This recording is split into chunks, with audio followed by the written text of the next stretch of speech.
سب سے پہلے میں مبارکباد پیش کرتا ہوں ایفشیا کے اس پوری ٹیم کو کہ ان لوگوں نے اس کرونا کے حالات اور جو ملکی حالات ہیں اس کے باوجود اس ایگزیبیشن کا انعقاد کیا، اس شو کا انعقاد کیا. خصوصاً جو ایفشیا کے فاؤنڈر ممبر ہیں دوست محمد صاحب، ان کے ساتھ بڑا پرانا تعلق ہے 10 سال سے. تو یہ ان جیسے لوگ قوموں کا یا کسی سیکٹر کے اصل ہیرو یہ لوگ ہوتے ہیں، تو ان کو مبارکباد پیش کرتا ہوں. محمود صاحب جیسے لوگ جو جسے کہتے ہیں بے غرض ہو کے اپنے مفادات سے بالا تر ہو کے سیکٹر کے لیے کام کر رہے ہیں، اور بنیادی طور پہ آپ سیکٹر کے لیے نہیں اس ملک کے لیے کام کر رہے ہیں، تو آپ کو بھی مبارکباد پیش کرتا ہوں. جناب ملک صاحب کو، جو چیئرمین نوید ملک صاحب ابھی ان کو مبارکباد پیش کرتا ہوں، اور بہت اچھا آپ نے انعقاد کیا. باقی جو سارے دوست یہاں پہ ہمارے منرل کی گورنمنٹ آف پاکستان کے ڈائریکٹر بیٹھے ہوئے اسلام صاحب، اور خواتین خصوصی جو یہاں پہ روزینہ سے تو میں واقف ہوں، یہ وومن ونگ کی ہیں. باقی دوست یہاں پہ میری ٹیم کے ممبرز ہیں، آنریبل ڈاکٹر راشد آفتاب صاحب، اور باقی سارے دوستوں کو، جیسے میرے ساتھیوں نے میڈیا کے دوستوں کو بھی شکر گزار ہیں کہ وہ تشریف لائے آج اس موقع کے اوپر، اور باقی ساری ٹیم کے بھی، اور آپ لوگوں کے بھی کہ آپ نے یہ اسٹال لگائے. یہاں پہ 2-3 چیزیں آپ نے غور سے سننی ہیں تاکہ جو ساتھی یہاں پہ ایگزیبیٹر بیٹھے ہیں ان کے لیے وزیر اعظم پاکستان نے، عمران خان صاحب نے کیا کچھ کیا. یہ سیکٹر، اس کا تھوڑا سا اگر میں آپ کو ویلیو بتا دوں تو آپ کو اندازہ ہو جائے گا. انڈیا کی اس ٹائم ہمارا ہمسایہ ملک ہے، اس کی جو ایکسپورٹ ہے وہ ایک سال کی $40 بلین ہے، یعنی کہ 40 ارب روپے نہیں، ڈالر. اور $1 ارب کا آپ اندازہ یہاں سے لگا لیں کہ ہمیں ضرورت تھی پیسوں کی تو ہمیں بڑی مشکل سے IMF نے $1 ارب دیا. تو $40 ارب ایک سال میں ان کی ایکسپورٹ ہے جیم اینڈ جیولری سیکٹر کی. اور اس سے بھی آپ کے لیے شاکنگ نیوز یہ ہوگی کہ ان کے پاس اپنا جیم سٹون نہیں ہے. وہ جیم سٹون ہمارا یا افغانستان سے آتا ہے اور وہ وہاں سے صرف ویلیو ایڈیشن کرتے ہیں. تو جب وزیر اعظم صاحب نے کو یہ حقائق میں نے بتائے کہ 200، یا میری ٹیم نے بتائے کیونکہ ہم پوری ٹیم کام کر رہے ہیں سارے ساتھی، کہ $225 ارب کا سالانہ بزنس ہے اس سیکٹر کے اندر، $225 بلین. اور پاکستان کی جو ایکسپورٹ ہے وہ ہارڈلی $10-20 بلین کے گرد گھومتی رہتی ہے. 12 ایوریج ہے. کہاں $40,000 ملین ایک ملک کا، اور کہاں ہمسایہ جن کے پاس جیم سٹون ہے، اور کہاں $12 ملین.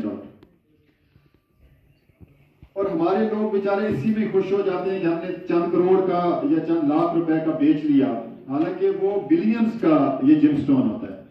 یہ جب کٹ اینڈ پالش ہوتا ہے یا جس کی ویلیو ایڈیشن ہوتی ہے تو یہ بلینز میں ہوتی ہے.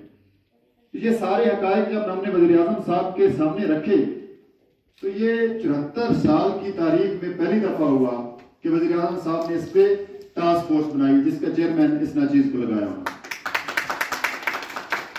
ٹاسک فورس کے چیئرمین کے پاس یہ پاور تھی کہ وہ کسی کو بھی سیکٹر سے ممبر لے سکتا تھا. تو جو سب سے پہلا ممبر کا نوٹیفیکیشن میں نے کیا وہ ایفشیا کا کیا، اس لیے کہ ایفشیا میجر اسٹیک ہولڈر ہے اس پورے سیکٹر کے اندر.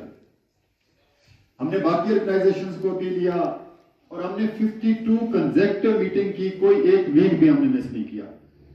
سیکٹری منرل سارے صوبوں کے میرے ممبر تھے، سیکٹری معدنیات.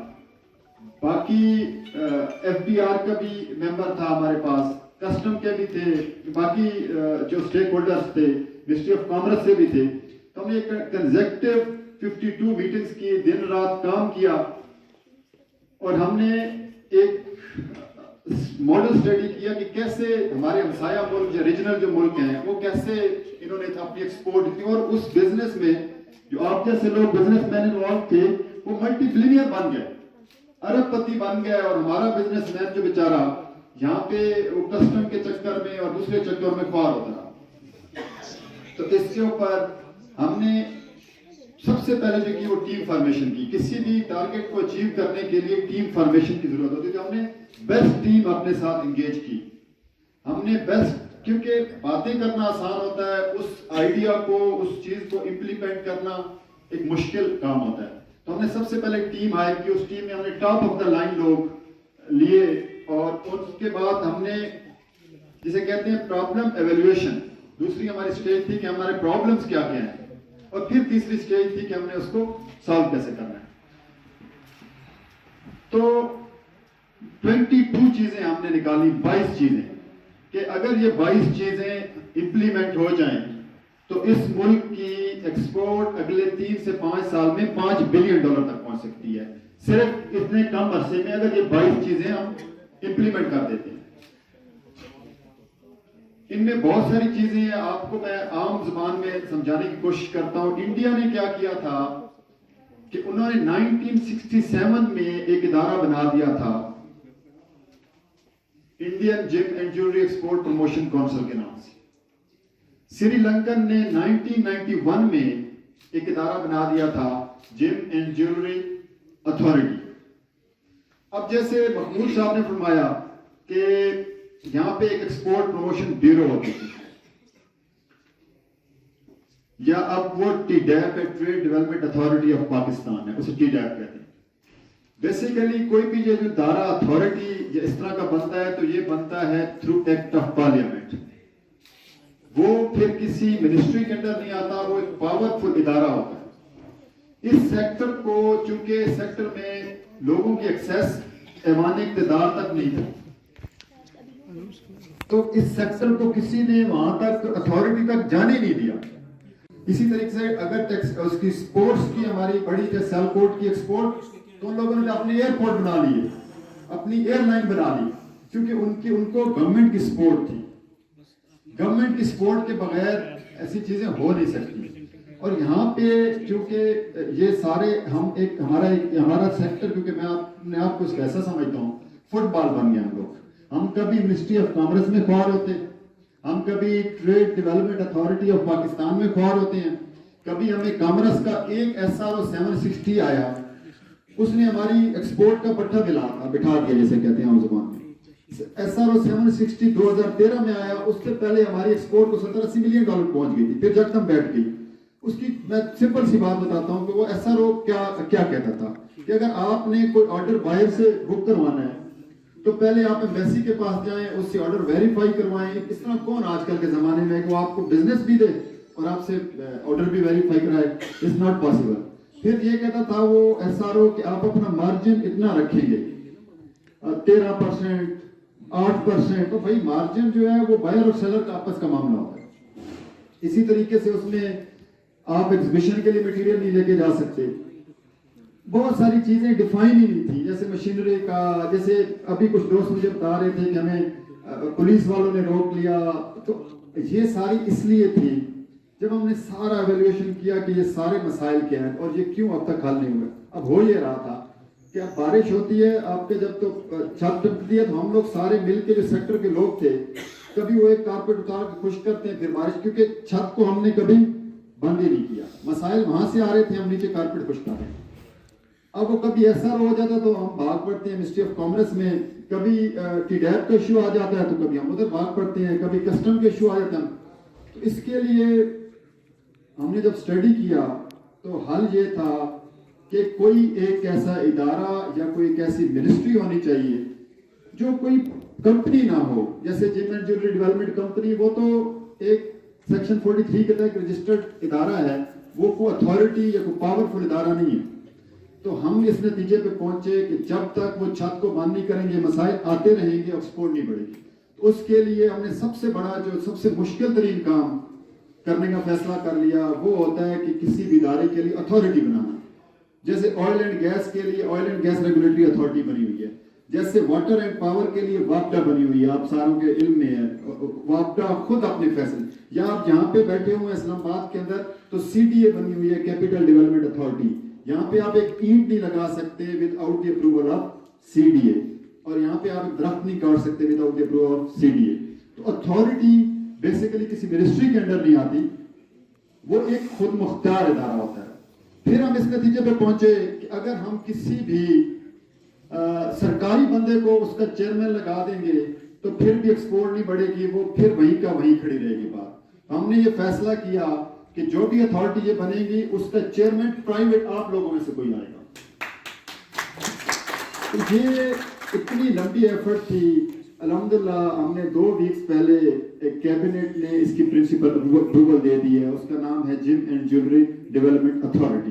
تو میں آپ سب لوگوں کو اس کے لیے مبارکباد دیتا ہوں, اور خصوصاً ایشیا کے دوستوں کا کہ انہوں نے بہت زیادہ اچھی انپٹ دی. دوست محمد صاحب نے بہت ساری میٹنگز اٹینڈ کی, مقبول صاحب نے کی, کہ پوری ٹیم نے کی, اور میں اپنی ٹیم کو جو یہاں ممبرز بیٹھے ہیں ان کو مبارکباد پیش کرتا ہوں, کیونکہ یہ اتنا آسان نہیں ہے, اتنا آسان نہیں ہے. آپ کے سامنے کتنی چیزیں, کتنی اتھارٹیز آپ ٹی وی پہ سنتے ہوں گے, بننے کی کوشش کرتے ہیں لیکن بنتی نہیں ہے.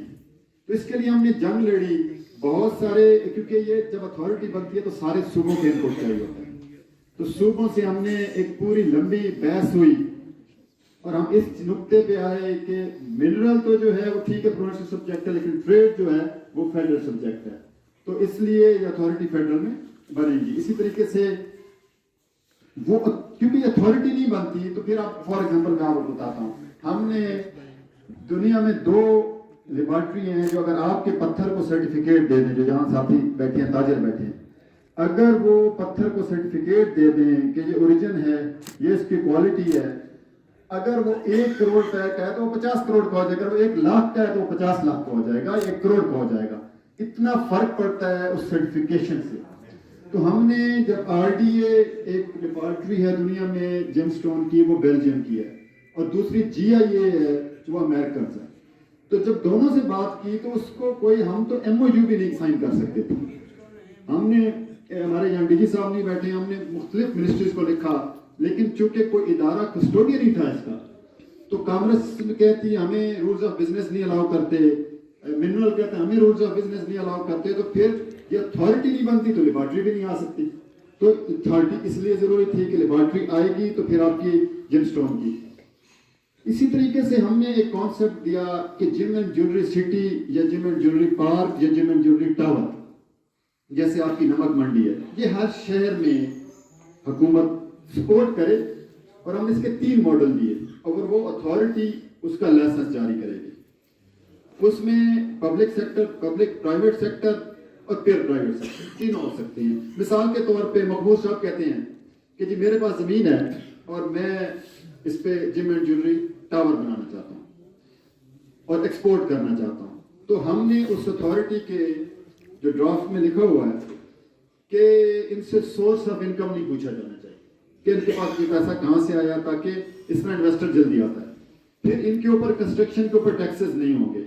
پھر ان کا جو کرایہ دار ہوگا وہ جو ان کو کرائے کی انکم آئے گی یا اس پہ بھی ٹیکس نہیں ہوگا فار نیکسٹ 10 ایئرس. یہ ہماری سجیشن ہے. اور جو وہاں پہ آؤٹ لیٹ کھولے گا, جو وہاں پہ اپنی جسے شاپ کہتے ہیں وہ کھولے گا, تو اس پہ بھی ٹیکس نہیں ہوگا. کیونکہ باہر سے جب تک انویسٹمنٹ یا آپ لوگوں دیکھیں انویسٹر کب پیسہ لگاتا ہے, کس ملک میں لگاتا ہے, جہاں پہ سب سے پہلے وہ سرمایہ کی اپنی سیفٹی دیکھتا ہے, وہاں پولیٹیکل سٹیبلٹی دیکھتا ہے, اور پھر اس کے بعد دیکھتا ہے کہ مجھے کوئی ٹیکس میں ایگزمپشن ہے یا نہیں. یہ جو ٹیکسٹائل, اور آپ کو شاید اندازہ نہیں کہ یہ جو ہمارے 22 خاندان بنے تھے یہ کیسے بنے تھے. آپ کیونکہ کچھ ایسے انسینٹیوز ہوتے ہیں جو عام آدمی بیچارہ تاجر کو تو پتہ ہی نہیں ہوتا. مثال کے طور پہ اب ٹیکسٹائل کے ایکسپورٹ میں وہ 0 مارجن پہ بھی ایکسپورٹ کر دیں تو پھر بھی ان کو 5% یعنی کہ 1 ارب کے اوپر 5 کروڑ کا منافع ہو. کیوں؟ کیونکہ وہ ریبیٹ ملتی ہے. اگر وہ 0 مارجن پہ بھی کریں تو پھر بھی 5 کروڑ کا فائدہ. تو یہ وہ چیز میں آپ کو عرض کر رہا ہوں کہ یہ اس وقت ممکن ہوتا ہے جب قانون موجود ہو. تو یہ جو اتھارٹی کا قانون ہے, یہ اتھارٹی کسی ایک آرڈر سے نہیں بنتی, یہ تھرو ایکٹ آف پارلیمنٹ بنتی ہے. یہ قانون بنتا ہے, یہ پہلے قومی اسمبلی میں جاتا ہے, پھر سینٹ میں جاتا ہے, پہلے اس کو قومی اسمبلی کی اسٹینڈنگ کمیٹی اپروو کرتی ہے, پھر قومی اسمبلی اپروو کرتی ہے, پھر سینٹ اپروو کرتا ہے, پھر صدر پاکستان جب دستخط کرتا ہے تو یہ قانون بن جاتا ہے. تو اس سیکٹر کو پہلی دفعہ 74 سالوں میں قانون ملا ہے. یہ سب سے مطلب یہ اتنی چھت مل گئی ہے, اب در در کی ٹھوکریں نہیں کھانی پڑے گی. ہم نے پھر اس میں کیا کیا, اس میں جیسے دوست محمد صاحب نے فرمایا کہ ہمیں جیولری کے ساتھ